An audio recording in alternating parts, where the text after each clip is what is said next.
3 دلائل تؤكد صحة نظرية التطور. لأكثر من 150 عام منذ زمن تشارلز داروين خضعت نظرية التطور إلى تحريات ودراسات مستفيضة وجدية أكثر من أي نظرية علمية أخرى، ومن حينها لم تسفر الأبحاث إلا عن دعم صحة النظرية بالدليل تلو الآخر. ورغم محاولة الكثيرين إظهار التطور كعلم غير واسع القبول في الأوساط العلمية لسبب أو لآخر، إلا أن الحقيقة غير ذلك. ففي مختلف الجامعات ومؤسسات الأبحاث والمنظمات العلمية لم تصل نظرية التطور إلى قبول عالمي فحسب، بل أصبحت الأساس الذي تقوم عليه أهم وأنشط الأبحاث وأكثرها إثارة. يهدف هذا المقال إلى شرح أنماط التطور في الطبيعة ليتمكن القارئ من التعرف على هذه الأنماط بنفسه لاحقا، وهكذا يتمكن من الحكم على صحة ما يقرأه حول التطور. بمعنى آخر، عندما نفهم آليات التطور سنتمكن من تقييم صحة أو خطأ الأدلة المقدمة. لذا سنقدم لكم 3 أدلة تؤكد صحة نظرية التطور، فأعيرونا أذهانكم كي نقرأ معا. أولا، تشترك الأنواع بتشابهات مورفولوجية شكلية وتتوزع جغرافيا تبعا لنسب التشابه، مما يشير إلى وجود سلف مشترك لها. انظر إلى عائلتك مثلا، فتلاحظ أنك تشبه أقاربك الأقرب، أمك وأبوك وأخوتك، أكثر من تشابهك مع أولاد عمك، وبالمثل فأنت تشبه أولاد عمك أكثر مما تشبه أقاربك الأبعد أو الغرباء أو قاطني الطرف الآخر من الكوكب. فكلما اقتربت النسب ازداد التشابه، وكلما ابتعدت أكثر انخفضت الصفات المتشابهة، وهذا بالطبع يتجاوز المستوى السطحي ليصل إلى المستوى الوراثي والجغرافي. والملاحظ هنا هو التناسب والاتساق الذي يظهره توزع نسب التشابهات وفقا للتقارب الجغرافي والوراثي. هذا النمط من التشابه الموجود في عائلتك يمد جذوره في كل أشكال الحياة على الأرض. كيف نعرف إذن أن هذه التشابهات ليست تصميما عاما للكائنات؟ في الحقيقة إن نمط التشابه وتوزيع نسبه واضح وضوحا صارخا. تأتي التشابهات بين الأنواع بشكل تسلسلات هرمية متداخلة، بمعنى أنه كلما ازدادت التشابهات عددا ازدادت أيضا عمقا وتنوعا. لماذا؟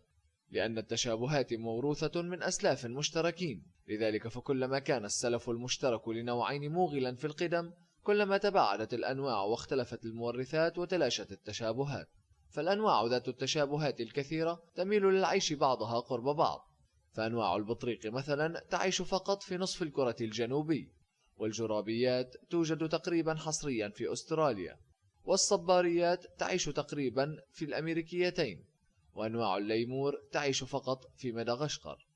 إذا كان التطور غير صحيح فهذا التوزيع الجغرافي سيكون غير منطقي أبدا. وفوق كل هذا فالتشابهات ستبدو اعتباطية تماما مما يتناقض مع توزعها المتقن، وذلك يستبعد امتلاكها لفائدة انتقائية. ثانيا، التعاقبات الكثيرة للأنواع وتغيرها عبر الزمن. من أهم الاكتشافات التي قادت العلماء نحو نظرية داروين عن التطور كانت الحيوانات المنقرضة التي وجدت على شكل مستحاثات. لاحظ علماء الحفريات الأوائل كتشارلز ديل وجورج كوفر حقيقة بسيطة، وهي أن الأنواع التي عاشت في الماضي كانت غالبا مختلفة تماما عن الأنواع الموجودة اليوم، ومن أمثلتها ثلاثيات الفصوص والديناصورات والكسلان العملاق والباكيوليتات، مما يدل على أن الحياة على الأرض تغيرت كثيرا. هذه الحقيقة مثيرة للدهشة، وما يزيد في إذهالها أننا كلما غصنا أعمق في التاريخ كلما كانت الأنواع أكثر اختلافا عما نراه اليوم. ويمكن أيضا رؤية هذه الأنماط الشاملة للتعاقب على المستوى الفردي، حيث تتغير الأنسال عبر الزمن، فأنت تشبه أباك أكثر مما تشبه جدك، وتشبه جدك أكثر مما تشبه جد جدك، وهكذا كلما رجعنا أكثر ازدادت الاختلافات الوراثية. كيف نعرف إذن أن هذه التعاقبات من المستحاثات لا تمثل أنواعا منفصلة لا يربطها رابط؟ أولا، التشابهات بينها تدل على قرابتها، وثانيا هي تمثل نمطا تعاقبيا من التغيرات. فعلى سبيل المثال يزداد تعبير النوع عن صفة معينة من تعبير منخفض إلى تعبير عال عبر الزمن، أي تبدأ الصفة بالظهور بشكل طفيف ثم نلاحظ ازدياد التعبير عنها بشكل متدرج عبر الأجيال في حال كانت ذات فائدة انتقائية للنوع. وأخيرا فإن المستحثات تنظم وتؤرخ بطريقة مباشرة كالتأريخ بالقياس الإشعاعي، أو بطريقة غير مباشرة كالتأريخ النسبي بالاستعانة بالطبقات الدالة المميزة Unique Marker Layers أو المستحثات أو تقنيات أخرى. ولتقدير أعمار المستحثات بدقة يتم استعمال أكثر من طريقة مختلفة على نفس العينات، وتظهر النتائج في كل مرة تقاربا كبيرا في التقدير العمري الناتج، مما يرفع من ثقتنا في النتائج. ومن الجدير بالذكر أن المستحثات ليست الطريقة الوحيدة لرؤية تغير الأنواع، إذ نستطيع أيضا أن نرى ذلك في المختبر ومن خلال التوزع الجغرافي الناتج عن انتشار الأنواع أو عبر الانتقاء الاصطناعي الذي يمارسه البشر. فإذا كنت تستطيع أن تميز بين الملفوف والقرنبيط والبروكولي فأنت تدرك تماما ما يعنيه هذا، فتلك الأنواع كانت جميعها نباتا بريا واحدا منذ بضعة آلاف من السنين. ثالثا، تمتلك الأنواع صفات تمثل بقايا من الأجيال الماضية. يوجد على كل منتج اليوم لصاقة صغيرة بتاريخ ومكان إنتاجه، وبالمثل فالأنواع تحمل علامات تدل على المكان الذي أتت منه. هذه الدلائل على المنشأ يمكن أن تكون على شكل صفات ناتجة عن تغير وظيفي، أو الصفات التي تحد من احتمال استمرار أو تكاثر النوع، أو غياب الصفات المنطقية، أي أن الأنواع لها عيوب، وهذه العيوب هي ما يدل على أصلها الطبيعي.